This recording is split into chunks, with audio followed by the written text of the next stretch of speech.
list of government personnel suspended and dismissed from service. The name is Noel Reyes, position Administrative Officer, Department of Trade and Industry. The nature of the case is serious dishonesty, grave misconduct, gross neglect of duty, falsification of public documents, and conduct prejudicial to the best interest of the government. For falsifying official receipt, entries issued in triplicate, resulting in the unreported amount of 1.69 million that the DTI is rightfully entitled to. Mr. Reyes resigned, but the law does not allow you to resign. You are, maybe his case was final, but still he's facing a criminal charge, and this is maybe with the Supreme Court. The affair, if the case is still with the Department of Trade and Industry, kindly expedite. It does not much it's paperwork. All you have to do is to look at the figures. Then we have Ramiro M. Cruz, District Engineer, Bulacan 2nd District Engineering Office, Department of Public Works and Highways. Serious dishonesty, gross misconduct of duty, and grave misconduct. Gross neglect and grave misconduct. Ito, gross neglect is an omission. Ito, with malice. For their omissions, ito, I'd like to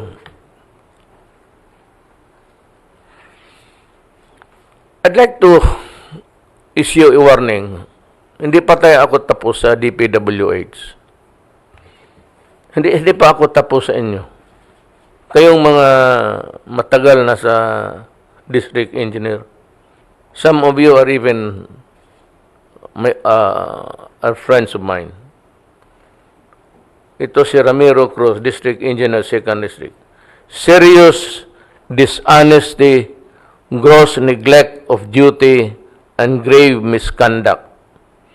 For their omissions, kasali pala itong lahat Alfredo Hernandez, Chief Construction Section, Bulacan, the District Engineer's Office, DPWH.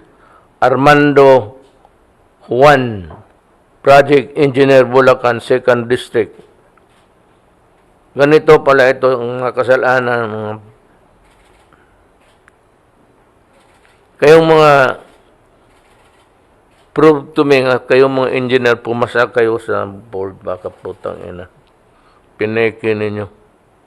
Tingnan mo itong charges. For their omissions, poor performance of functions, and non-compliance of the issuances of department may be permitted, thus causing serious delay in the construction of the bridge in San Miguel, Bulacan, and for concealing these facts to make it appear that the project was completed per schedule.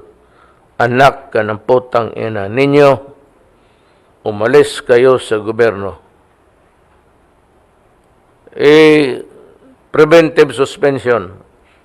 I'd like to, DPWH, policy ninyo yan. In the fastest possible time. I do not need government workers na ganon. Kung wala ka palang alam, bakit ka pumasa sa board, let's say ka. So, mga kababayan ko, pagpatawarin na ninyo ako sa mga mura ko at yung mga pa-slide ko sa mga kapwa ko tao, kapwa ko sa gobyerno. Kasi minsan, napipika na ako na ginagawa mo ng lahat, meron pang masabi na hindi naman totoo. You know, gaya Kasi sa tamang proseso. So making it appear that again, government committed a serious omission na hindi ninyo pinadaan sa proseso. Putang ina, ano ba, ilang proseso ba pala daan? I've told the government, ito ngayon, to simplify matters.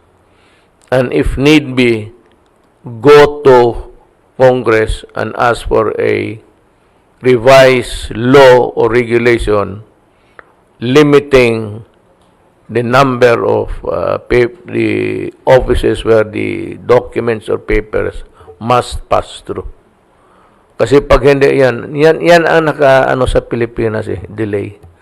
At maraming dinadaanan na opisyal, kaya kada isang mesa per table o upuan ng putang ina maghingi ng lagay.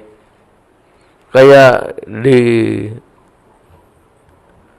long road to China, ika nga, that's an idiom. Ano nangyayari? Ngayon, kayong mga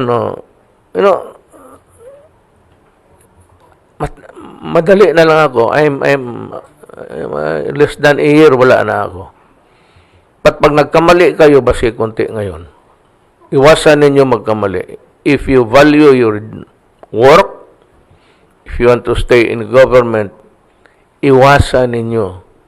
Kasi yung sulat lang mismo, ipapatawag talaga kita. And I will investigate immediately and then file the case before the ombudsman. Para diretso na. And maybe the ombudsman will be the one to issue the suspension order. Pero ako, I want you out as in out of government service. Kaya kayong kunti na lang panahon naman na iwan sa akin Wala namang dyan. Kaya it would be best na huwag ka muna magkapera ngayon. Hintayin na lang ninyo for better times. Hintay kayo kung sinong presidente na kaya ninyo. Kasi ako dito, hindi lang ako, kasi marami na And to a fault, talagang nanghiya ako ng tao. Pagdating mo dito, sasampalin kita. Diyan sa kwarto. Pag sinabi ko sa security, umalis muna kayo. Yan, may tama ganyan. I humiliate people, especially those who steal money from government. I have, yung ambassador doon sa Brazil who maltreated a household helper,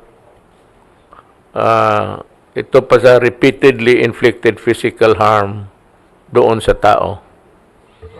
The recommendation was, and I signed when was it? The other day or last night? I signed the document affirming the decision. The decision metes out the penalty of dismissal from the service with the accessory penalties of cancellation of eligibility, forfeiture of retirement benefits, perpetual disqualification from holding public office, and bar from taking civil service examination. Yan ho ang what's Tagalog for penalty? Yan ang parusa niya. So, that's how it is. I said there are rules to be followed. Kung ayaw mong sundin, you take the risk. If something goes wrong, it's gonna hit you.